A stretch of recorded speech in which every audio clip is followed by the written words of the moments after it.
So there is a patient na ni-comment, and the patient na adiri si ato lang ibutang diri si Mr. Hazar.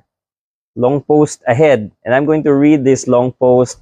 Hopefully ma-inspire mo sa iyang gi-post diri, kay a lot of patients may be going through the same thing, no? Some young patients, just like the patient here in our group. Good day to everyone. I'm a patient with an ACL complete tear and a meniscus tear. Hi, good evening to everyone. Good evening, Jake. Good evening, Ma'am Mariska.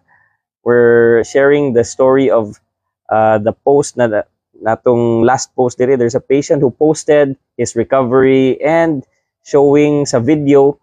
Check out the video in the Facebook groups.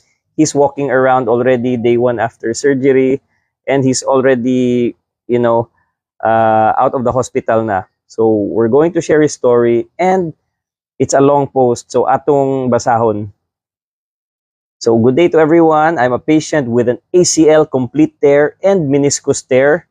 It's a partial tear sa akong meniscus. It's been a while, Jude, since naay problema financially. So it's a while before siya na operahan because he has financial problems. And this is something that a lot of the patients can relate. Not everyone can afford immediate surgery. Ang uban magtigom pa, ang uban need help from DSWD, PCSO, and we can help you with that also.